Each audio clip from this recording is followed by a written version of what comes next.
What's up, guys? Welcome back to another episode 236 to be precise. And this is the first of our new midweek guest interview episodes, as I discussed on Monday's short update episode. Now, before I tell you about this week's guest, I want to quickly remind you about my in-person meetup, which is this Saturday coming.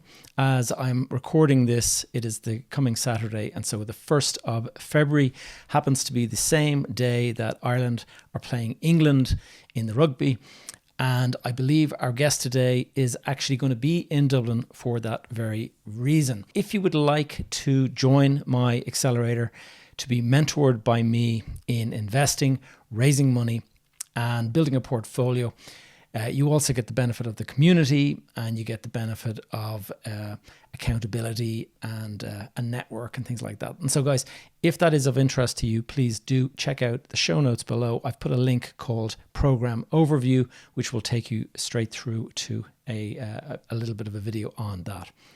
Now, our guest today comes from the assisted living space. And what is that, I hear you ask? Well, if I was to use the term old folks' homes, that would create a very negative impression in the vast majority of people who have heard that term before. And if you have anybody who is elderly living in a place like that, then it may bring sort of sad or unpleasant memories, because some of them leave a lot to be not up to the standard that you would want for an elderly person.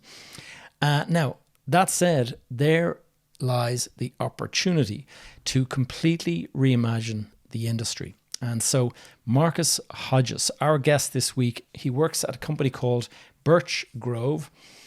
And this company is in the senior living community space. And we're going to go and discuss their unique business model. And we're going to understand and learn about how they go about the development and the investment of assets in order to kind of build out these assets that house their communities. Now, if you look at the demographics surrounding the aging population in Ireland, England, most of the developing Western world, this is a major problem, and it's a growing problem. And so there lies a massive opportunity, a massive potential future market. It does have its challenges. Marcus is going to cover that today, but it is definitely an opportunity in the years ahead. So I would strongly urge you to listen up, take plenty of notes, and I bring you Marcus Hodges. Marcus Hodges, welcome to the podcast. Hi, good afternoon, Gavin. Marcus, it's great to have you here. I've said to you just before we hit record there, we have a lot of people in different parts of the world. A lot of people may not have heard of you or your company or anything like that. Why don't you just give us a little elevator pitch so that we can kind of kick this off with that at least out of the way? Yeah, sure. So we're called Birch Grove, and we offer assisted living. So I always then jump in first when I'm talking to someone and say, that's not a care home. So I think that's how we really differentiate from others in the UK, or one of the main ways. So we're not a care home, but we really feel like we're helping look after those seniors sort of before they feel that need for care home. And our other major point of difference is that we're a rental model, which if you said there are people listening around the world, they're going to say, yeah, of course, that's normal. But still in the UK, renting at that stage in life, it can be a bit of a shock initially. So that's our point of difference. Interesting. And like there's a lot to be said for this whole model, because if you look at the demographics of most Western societies nowadays, it's very much like that there's an older population and there's a smaller percentage of young people supporting them. Mm-hmm. And so as people get older, and also as medical interventions become more successful and better technology and stuff like that, people live longer. And so this is definitely going to be a thing. Before we kick into all of that, I kind of thought let's turn back the clock a little bit to early in your career. Like, where did you begin your career? Like, say, leaving university or whatever. So when I went off to university and did what most people do that aren't clever enough to do law or medicine, I sort of, do I want to be a PE teacher or do I do a business degree? So I really felt I was sort of that generation. Actually, the school that I was at, I think they were pretty much the only four options that seemed to be like advertised or promoted to us. So I did a business degree because pretty much that's what I was told I was always going to do. Someone said, "Oh, you'll go into sales." I think that was a polite way of saying these B and C grades aren't going to get you too far in many professions. And when I came straight out of university, I did what every sort of young aspiring person wanted to do. I started working in the cleaning industry. You don't set out to do that. But I worked for OCS doing project management and contract management, which was actually just like the most wonderful grounding. Actually getting up at 3, 4 in the morning, pricing out cleaning contracts, making sure cleaning staff turned to work. So I fell straight into this business development and operations world, and that's. So I'm the nerd and flop between doing sort of sales and out ops for most of my career. And in terms of just to kind of understand that, when you say, so you get up at 3 in the morning, you're going to like office buildings, and it's kind of the contract cleaning of like office floors and things like that. Is that what you're? Yeah. It was when I first applied for the job. I think like a lot of people, I wasn't really too sure what it was, right. And I think so we have that problem now. We read a lot of job descriptions and think. Not really too sure what that is, but it turned out it was a business development role, and actually you went in there priced up, and it really was exactly what you're picturing. The 5th floor of a tower block somewhere in London. You'd walk around, you had a very simple equation of how many people it would take to clean it over a certain amount of hours. And then if you won that contract, then you were in charge of actually implementing it as well. So you took care of it and made sure that it wasn't just that sales job of, yep, sign away, off you go, and then you bugger off and someone else has to deal with all the problems. I didn't know that was quite different at the time. I think since then, most jobs are sales and then someone else runs it. Yeah. And that really gave me a great insight. I do remember, let's be honest, I was only there, I think, 1.5 years because I was saving up money to go traveling. That was why I was doing this job. I was really fortunate that my mum and dad only lived about an hour south of London. So again, I could stay at home. I would say rent free, but they made me pay them a few quid, and rightly so. Proper order. But I still remember, like, once I'd saved up that money to go traveling and then handed my notice in, I remember my dad saying to me, bloody hell, I have no idea how you did that. And he was a hard worker, but it still was like here in the front door, go every morning at 3:30 or so. So yeah, I'm really, really grateful. I've sort of many jobs like that, but at the time it was hard. But yeah, really appreciated being able to do it. But I mean, doing that kind of thing, it definitely would have grounded you in hard work and discipline. Like you can't be out. I presume you can't be out late in the town, like meeting pals and stuff, if you have to be out of the door at 3 a.m. Well, you can because you're in your early 20s. Yeah, of course. I suppose. So yeah, you have a go, but you quickly learn. But yeah, it was very grounding and stuff. But yeah, it certainly. So it taught me a lot of things, I suppose. It wasn't just that actually you need to turn up and that reliability of doing it, because also this is early 2000s. If you didn't turn up, someone would have bollocked you and fired you. There was no getting away with it for 3 months and having a performance management. So you had to step up and do that. But what it also taught me is that, and I suppose this may not be a good thing, but I was told then, and was told actually in another job later in my career, it's almost like to lie about my age, as in to pretend you're a bit older. Okay. Because it's actually, you can't go into some worlds, sit around a table, whether that's as a line manager or when you're actually negotiating stuff, and say, yeah, I'm 21, squeaky clean out of uni. Actually sort of told to blag that a bit as well. So yeah, put me in some. I got some. I mean, we could spend a whole hour with horror stories of things that I cocked up when I was there and things you had to get out of in terrible situations. But yeah, it was really good grounding. And so you travelled a bit, and what does that mean? Like Australia or something like that? Yeah, I did. I did a route that. I mean, I call it traveling. There was lots of other people did it. I think especially that era, you had a backpack, you stayed in hostels, but you went from Thailand. Australia was the main place I was heading to. I was desperate to go and see some Ashes overseas test there as well. So did that, and then sort of worked my way through New Zealand and gradually back home.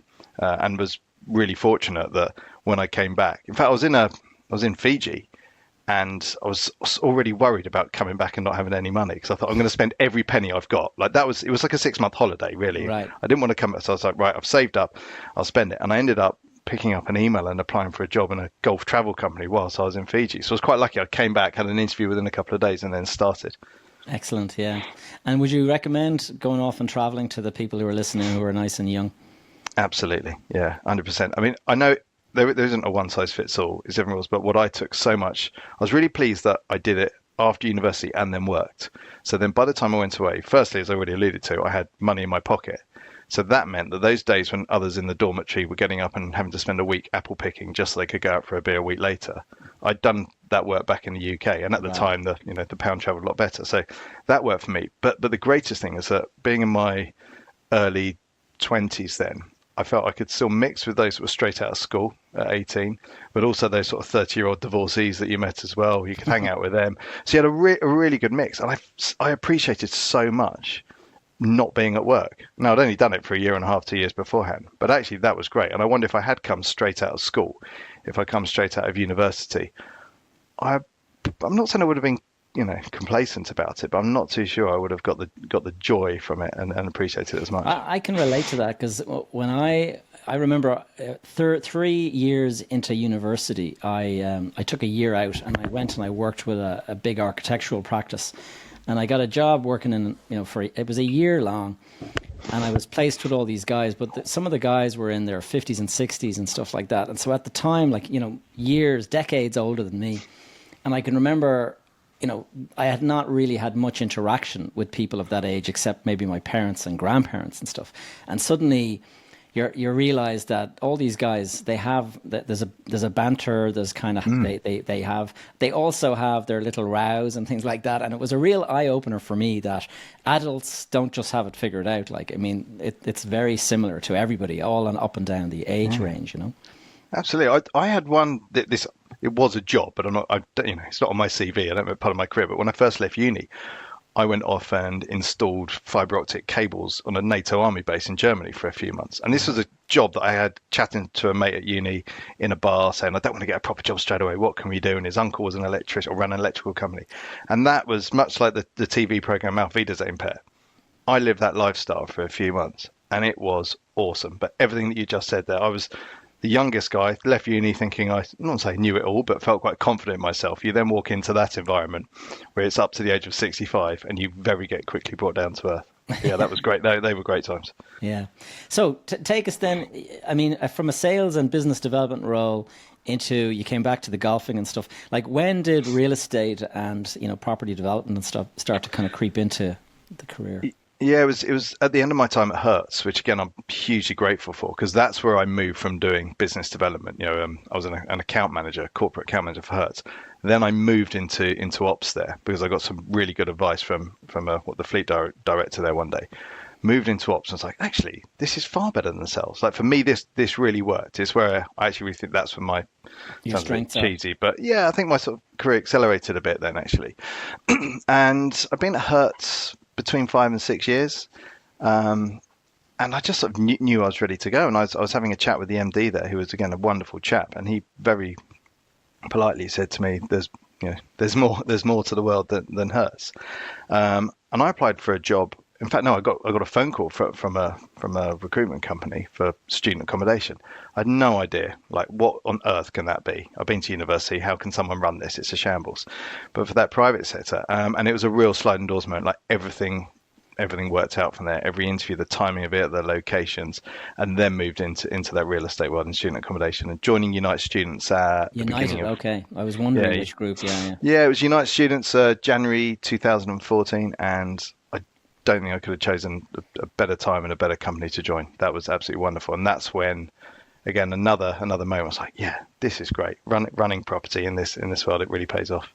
That timing is interesting because it was around about that time that I was leaving the UK. I was living in London for a while, and I left to come back to Ireland because the economy was starting to start firing up again after the disaster after 2008.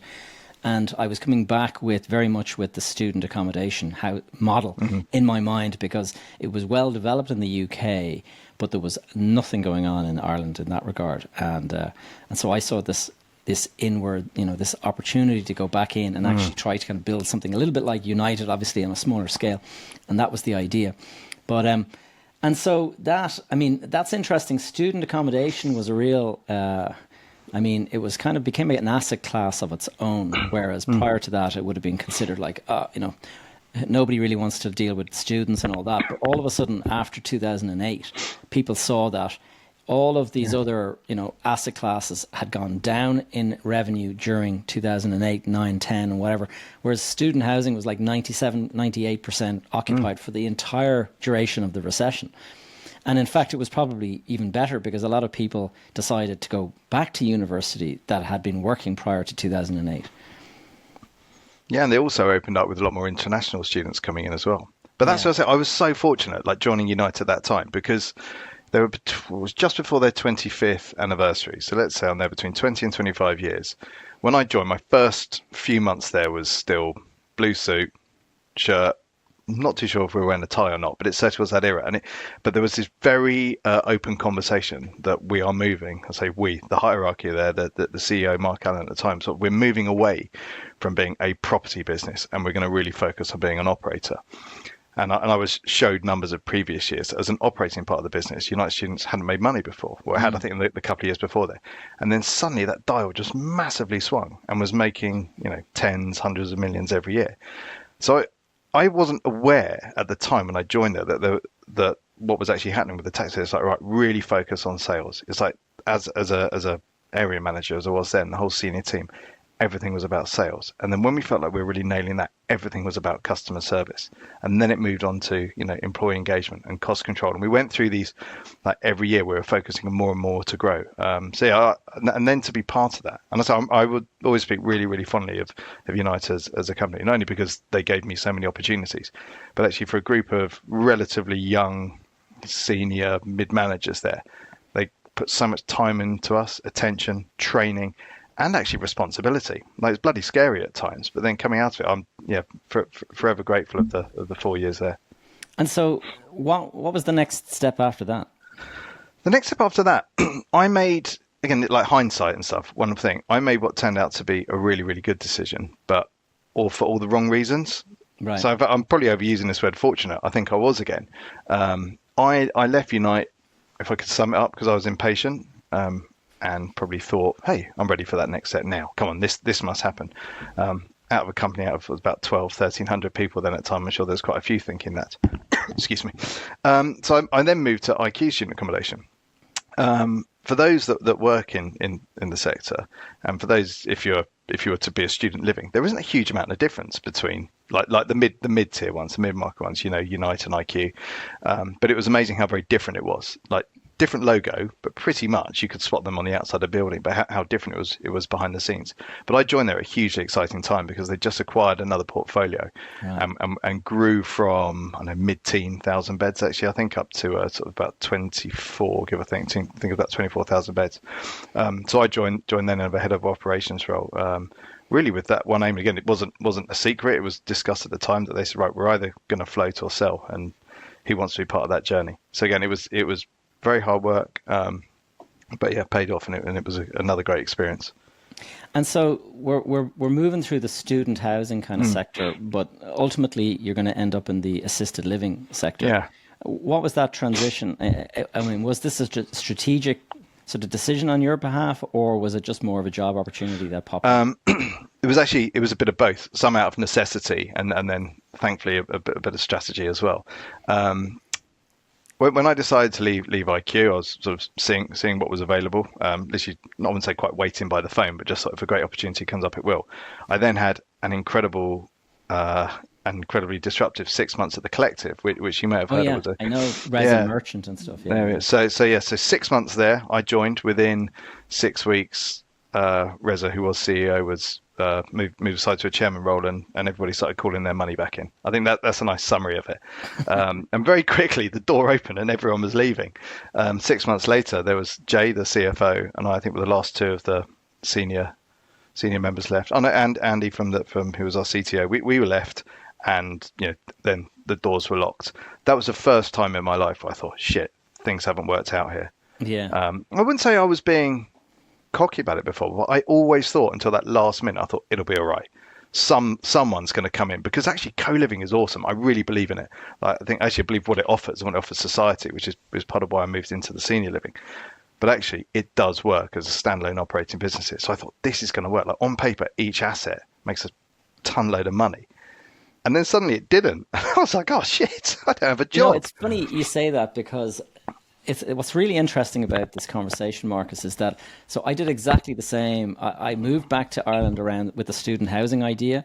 And then as I was looking at student housing, I noticed that the universities, they were all reluctant to kind of let you into their grounds. They wanted to keep control of the actual student housing. And so it was only sites that were kind of independently located that were. So I started saying, what about co-living as a concept.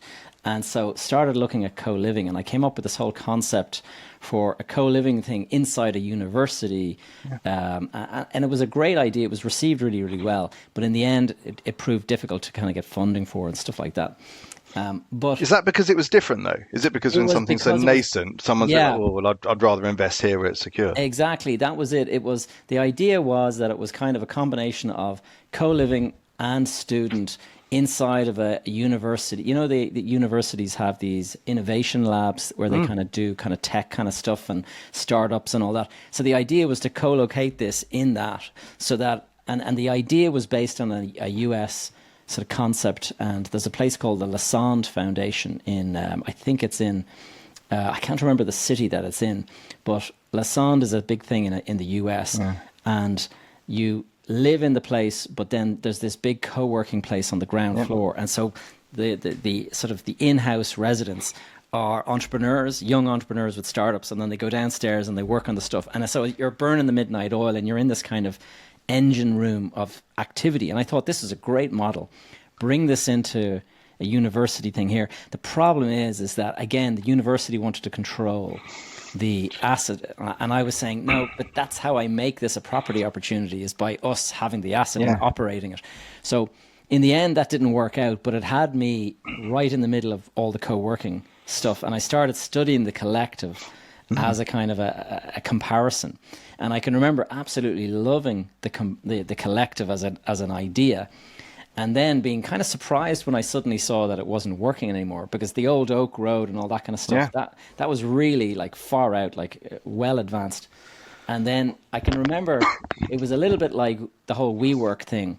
And I mean, from the outside, my perception looking in was that Reza was a little bit like Adam Newman, and it was kind of like he's got great ideas and he's doing all this, but they're spending so much money on all of this stuff that it's kind of like throwing money into a furnace, like we got to grow, and it actually wasn't working when the funding model ran out, you know.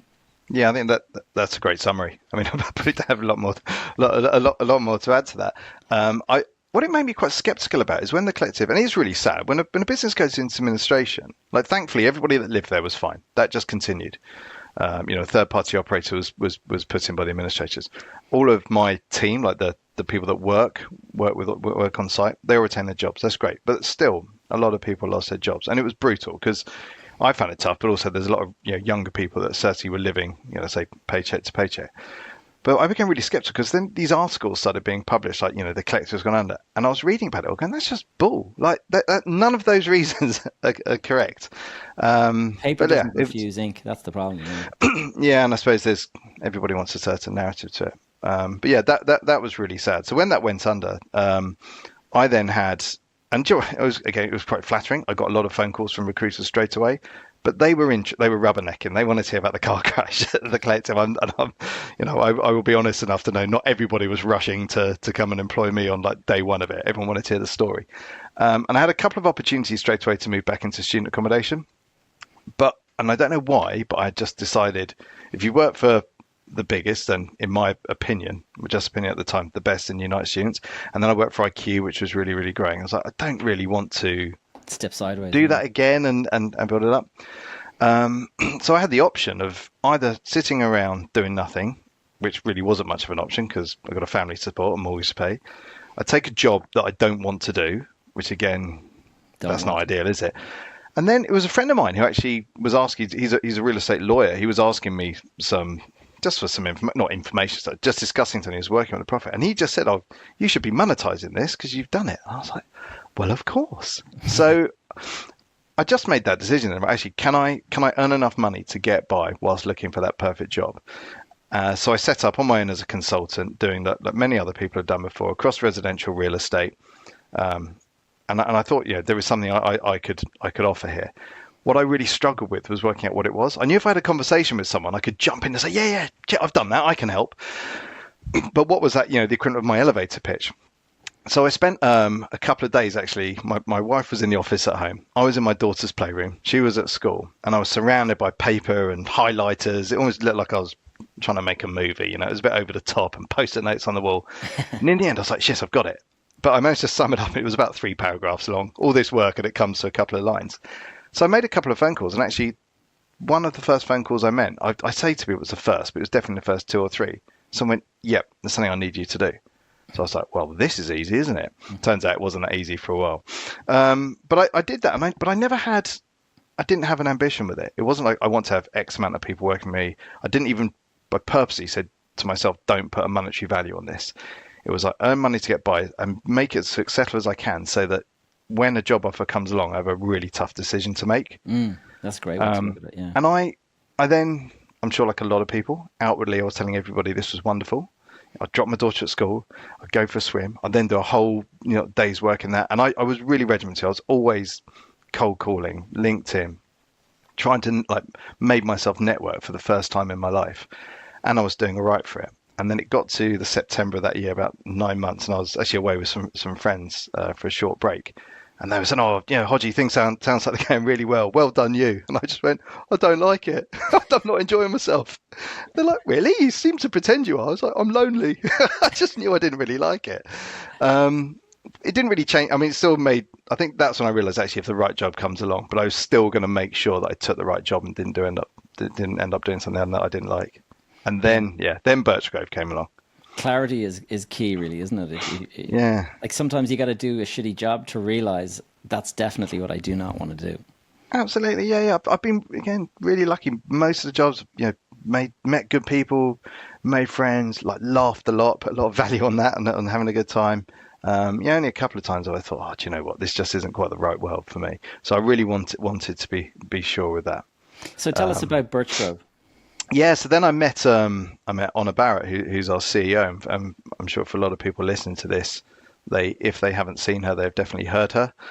She is a force of nature and a very colourful one in many ways, and is hugely passionate. So when I first got a call about going to work for Birchgrove, I listened to the recruiter and I said, thanks, but no thanks. However, I do this consultancy stuff, and that was excuse me, that was my angle to get in. Put the phone down. Within half an hour, the recruiter phoned back and said, "Would you mind having a chat with my boss?" He then pitched the same job for me, and it was actually the best sales thing. Exactly the same job in a completely different way. He listened to what I was looking for and gave those answers. So I googled Birchgrove, senior living, and I had been trying to get some consultancy work with them. I then listened to a podcast with Honor being interviewed, which is probably one of the reasons why I'm sort of stepping outside the comfort zone and doing this. Really the power of recruitment, actually, of hearing that. I listened to that and I thought, yeah, this is someone I'd like to work for. I think I can learn here. This huge amount of passion. So then went along to meet Honor. We've just completed, actually. I've been there 2 years, and we've just completed our second annual roadshow where Honor and I go and meet all the staff and do various presentations. And within that, Honor actually asked me, she joined Birchgrove and so she set up Birchgrove because she believed in what it was, this rental for seniors, very passionate. Whereas I just have to admit, I didn't do that. I didn't join because I'm a nice person. I don't think I am, but I didn't go, I want to save the seniors. I joined because you alluded to it earlier on in our chat. More and more people are aging. So it's nearly 20% of the UK population are over 65. Yeah. So I was thinking, right, so I've done student, I've done co-living. This is pretty much the same thing. It's rental for older people. This demographic's only growing. There's a huge amount of potential here. So I met a lady who I thought would really click with. I thought this could be a great boss for me. I remember actually asking her at the end of our interview, which she tells everybody, she's like, our interview lasted 3 hours because he didn't shut up.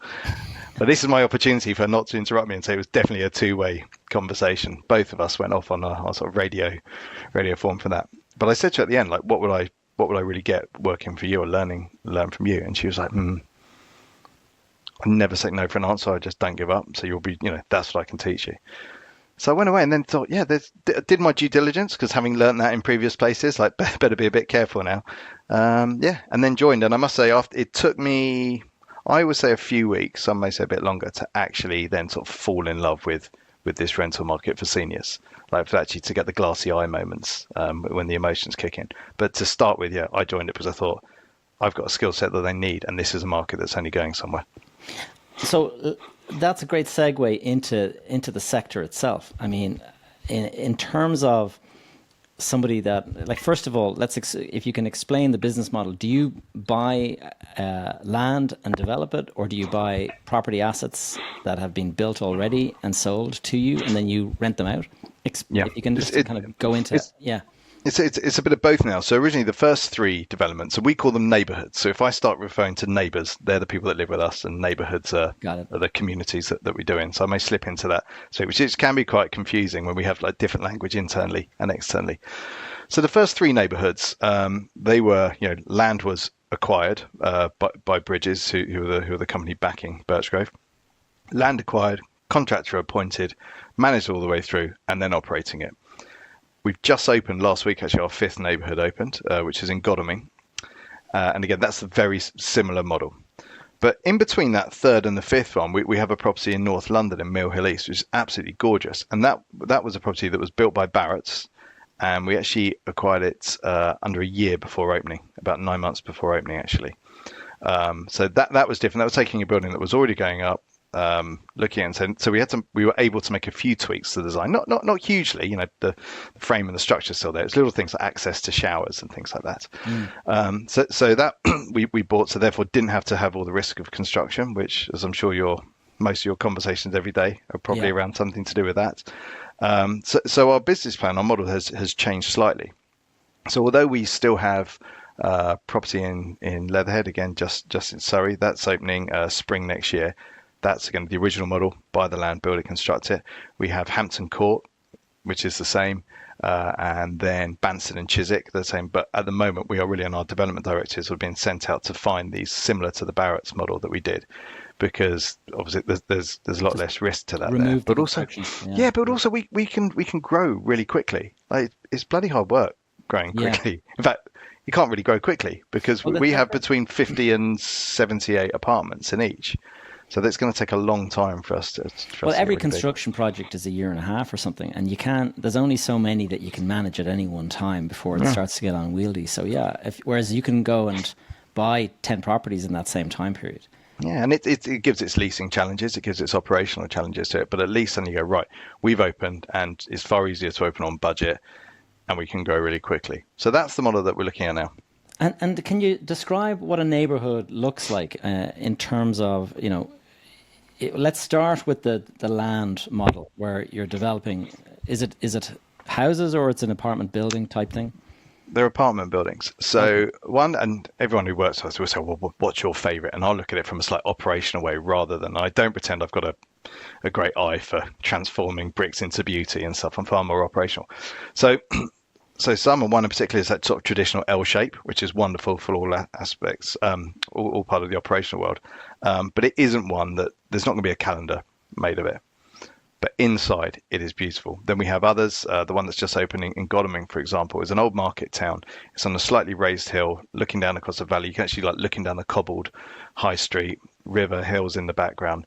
And that is, with a roof terrace, that is absolutely beautiful. So we do have a real mix. But once you go inside, that's where, and I'm going to contradict myself here, is where sort of the consistency starts, but it's pretty inconsistent. So the wonderful thing, we don't have to be that consistent with our brand, because nobody is going to, or very few people, apart from staff, are going to go to one neighborhood and then go to another. It's not like going to one Marriott hotel and another Marriott hotel. Yeah. But there is a certain look and feel about it. So we have absolutely removed that beigeness, that brownness. And I sort of urge, and I'm sure you probably have already going to sort of look on the website, and you will see bright colors, pink flamingos, greens, like wonderful sort of colored and textured wallpaper. So when you walk in that door, you're not hit with sticky brown beige plasticky chairs. It doesn't feel like a hospital kind of, Not at all. And that's one of the most lovely things we hear, is why I'm every now and then a conversation comes, so why don't you guys offer care? Because we haven't, like, mum's moving out now at 90 because she's had 3 or 4 happy years here, and now she's having to go to a care home. And actually, one of our USPs is that we're not a care home. So when we hear people walking through the door and they see a thriving restaurant and they look at a bar and they can hear a bit of buzz, and you hear people going, oh, bloody, there's a bar here. And they actually hear people saying, oh, it's not an old people's home. Yeah. Because of that thing. And that's why you said there'll be others listening from around the world. That we're going, yep, of course, that's obvious, we know that. But in the UK, we don't. It still scares people away because I have this image of what it looks like. Yeah, one of my relatives has recently gone into a nursing home, and And it's funny, she's perfectly happy in it, but all of her relatives that go to visit her feel terrible going in to visit her because they kind of feel like it's an awful environment and stuff like that, and just it's not maybe a great place. It's not, the way you say your environment is very important, and the person, the 5 people you spend most time with, very much impacts your life. And if you're in a place like that, then you're going to kind of get a mindset that's kind of like that. Yeah. So that's where... And that's what we're desperate to move everyone away from, where we could do with more competitions. People don't think like that. And then that's why it's so lovely. We're always hosting someone, whether it's a real estate law firm or investors or journalists. It's like, come down, have lunch cooked by one of our own chefs, not a meal that goes ping off a menu that changes all the time. You said there's something that I'm actually going to steal. You said how important it is to have those sort of those five people around you. So and this makes very operational challenging, we sort of flood our neighborhoods with staff. It's because there are some days when people wake up and they're just having a shitty day. It could be the anniversary of their husband passing. It could be that they just really ache that day. There's just something horrible has happened. It could be as simple as, they didn't get a chance to speak to their daughter before they go in. And what they need then is just someone to make them a brew, sit downstairs in a coffee shop and actually have a conversation with them. So I can't run my neighborhoods with only 1 or 2 members of staff. So we have to be able to give that time. And it makes such a difference. So every survey that we do, every time I go into our neighborhoods, which I try and go to, when I first joined, I was like, right, I'm going to go to the 3 that open and go to one of them every week. And then suddenly you realize that actually you don't do any work and you can't. But if I go at least once a week, and as soon as I go in, someone will say, grab me, literally very tactile, take you by the arm to tell you how amazing the staff are. So yeah, that's pretty special. And in terms of what would you say is your ideal client in terms of an age sort of profile? I think the ideal is probably different to the average as for what we've actually got. So the average age of someone that lives with us is 83. Average. Yeah. So, and we'd love to have people moving in earlier than that. I think a bit of affordability comes down to that as well, though. There's a time in someone's life when they're going to consider us. Now, everybody's different, and we shouldn't, and we actually can't stereotype. But something we do hear from those that move in with us is just like, oh, I wish I'd done it earlier, because it's not a move that many people want to make, and that's a really hard thing to sell. Yeah. Like no one's going, oh yeah, I really want to do that, because the competition is actually the home that they're living in. So if they currently live in a lovely 3-bedroom home that they're brought their family up with, almost we can't compete with that. Like a 2-bedroom apartment, yes, it's lovely and it's shiny, but if you're coming from that, it's hard. So they're waiting. Normally, it's something happens that triggers that, and it could be someone passing away. More often than not, it's loneliness. It could be, and this is a real example of that person that woke up that morning, terrible storm, and the gutters have come down off the side of the house, the shed's collapsing in the garden, and they've just sort of sod this. I can't run this anymore. Yeah. The staircase hassle, and that's what pushes someone to us. And normally, well, not normally, occasionally people come in and we think, oh God, I wish you'd come here a couple of years ago. You would have loved it. It would have thrived a bit more. So yeah, that seems like the average person, but we are more ladies than men. I'm not too sure what that says, but as you know, that the demographic, the population trends show that as well. Yeah. One statistic I find really interesting is that 30% of people who live with us don't have children. Okay, at all. Yeah. So and yeah, that will be slightly more than society. Again, so if we take someone, maybe they've been single their whole life, maybe their spouse has died, but they're sitting in a house, and the areas that we build in, there's quite asset rich. But if they're in a house value of 600-700 grand, they want to control their years now. So actually free up that equity and pretty much do what they want with it. And if you turn up and see someone walking out the door with their suitcases, another holiday, off I go. So there are a lot of people, but also we are then there for them. And it's really, really tricky for our staff, really tricky for my team to say,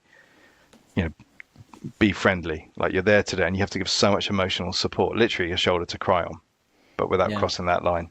It's the EQ is the important thing in that situation, knowing like somebody needs a bit of help, It is, and that's why, and it was so interesting doing the roadshows the last week.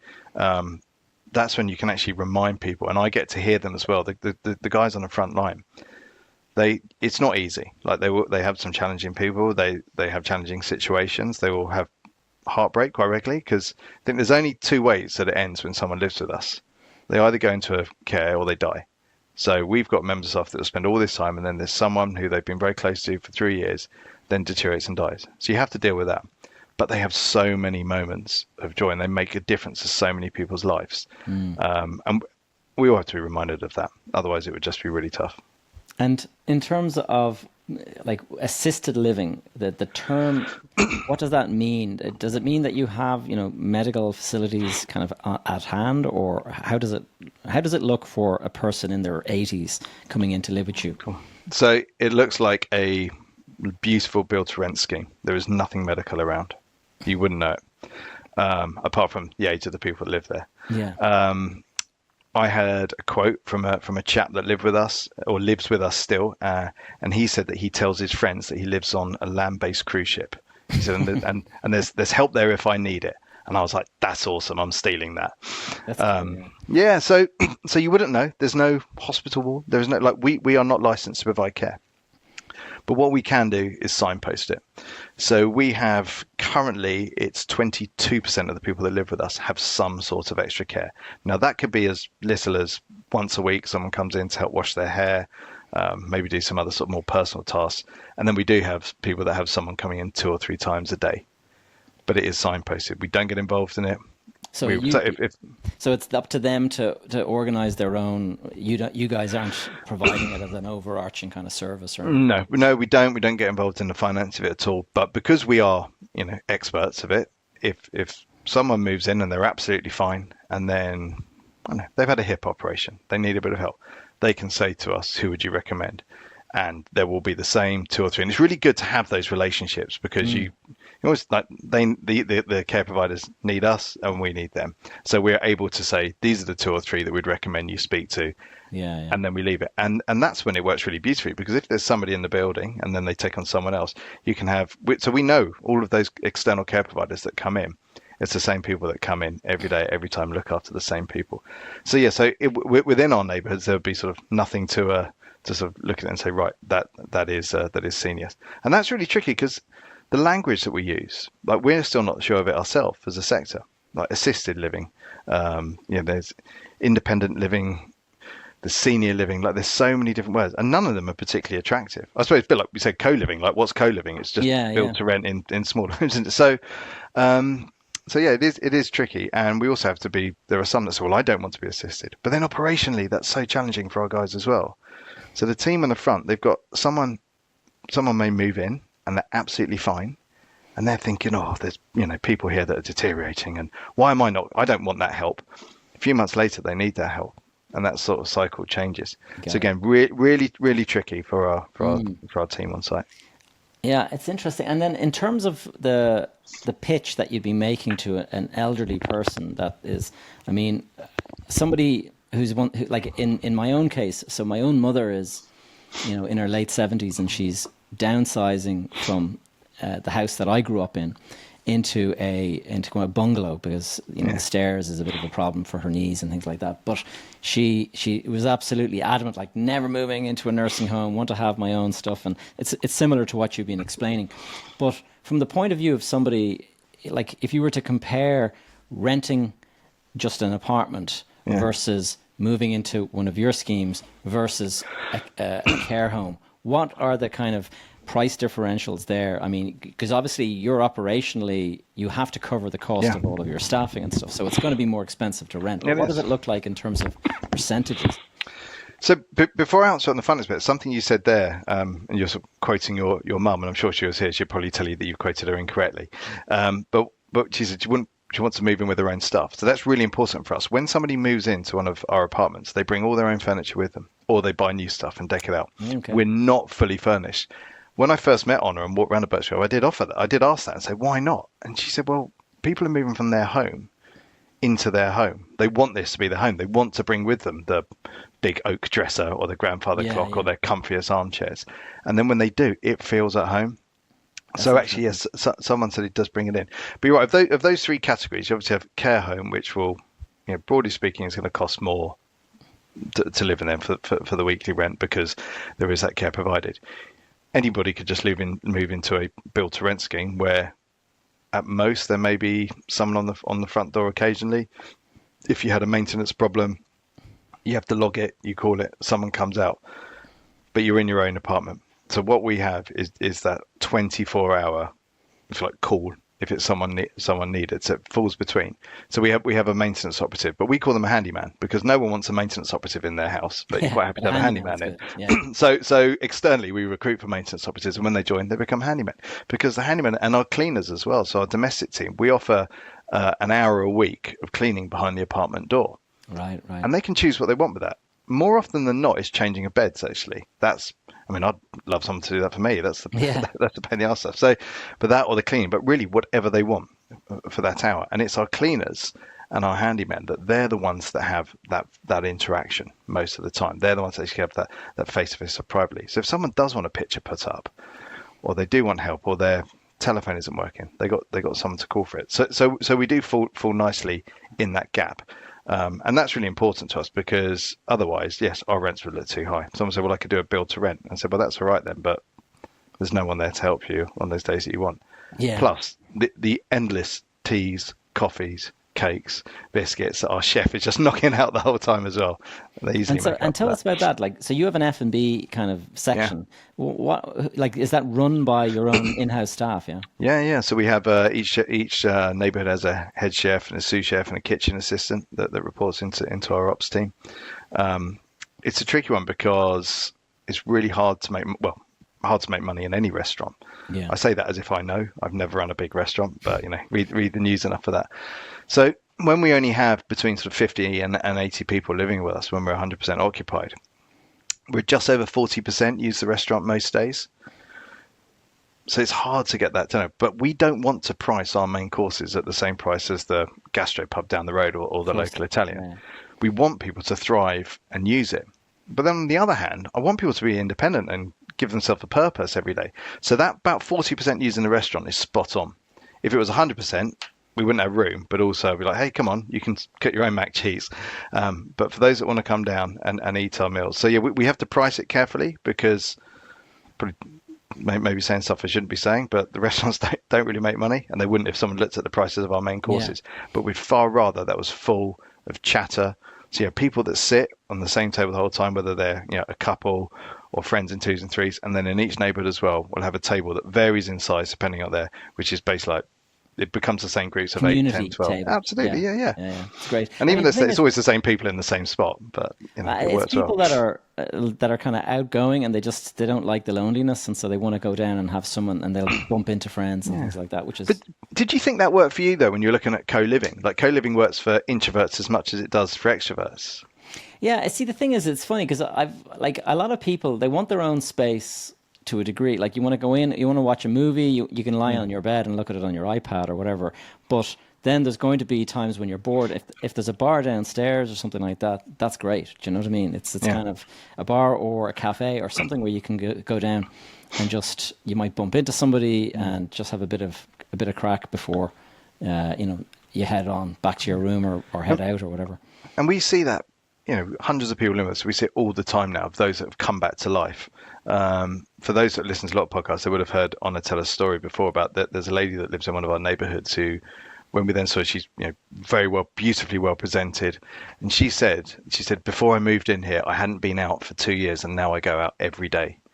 Because every evening she gets dressed up and she comes down and has a drink in the bar with her friends, and to her that's going out, and it is going out. So it is wonderful. There was a lady I saw last week actually at Woodbank, which was our place in Woking, our neighbourhood in Woking, who used to play golf, I think still does or wants to go back to it, but since moving in has taken up bowls, and her agenda is packed from the moment she wakes up to the way she goes to bed, because you can be as social as you want to be. Yeah. Tell us, in terms of the future, we were talking about the demographics and stuff, like what's the future hold for Birch Grove? Is it just continue to grow and grow and grow? Yeah, we again, I'm name dropping again, those who have heard Honor, hugely ambitious and rightly so. We want to take Birch Grove everywhere in the UK. We'd love to have a Birch Grove in every town.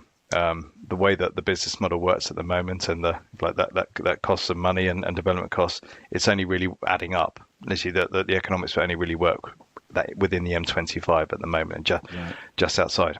But we need more people to enter this market, and we actively meet people saying, yeah, be a competitor, do it, help us bring the price down, spread out.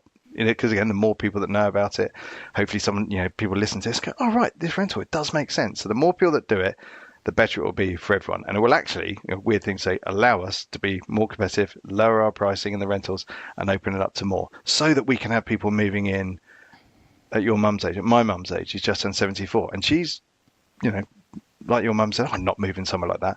I've worked here, take her for lunch a few of them. She's literally, she cannot wait. Oh, I'm taking her to look at one. Look at one. She's now got her eye on it, as in, I'm moving in. So that's in a couple of weeks. So we would love to be attracting people who are younger, in their 70s. We'd love to have places all over the UK. I would. I loved it when my jobs were travelling around the UK, doing nights here and there and opening up properties. I absolutely loved it. So that's what we want to do. Brilliant. Well, Marcus, I'm watching the clock here.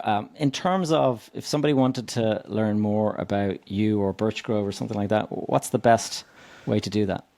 I think LinkedIn's probably the way that most people go for. I don't have anything else on social media, so that would be the only way to get. And Birchgrove, like everyone, we have a Birchgrove website, so birchgrove.life. Okay, great. But I said we are so proud of what we offer. We have hundreds of wonderful stories about how we genuinely are making a difference to people's lives, and every neighbourhood that I have, I would let anyone walk in, look at it. We have somewhere actually in Sidcup, the first one, so it's 100% occupied. So we have no empty apartment to show anyone. Brilliant. We actually have a ready list. So rather than a wait list, a ready list means if you're going to come and pay your joining fee when one comes available, you're coming in, because otherwise someone else will. So we have a beautiful lady there, Hazel.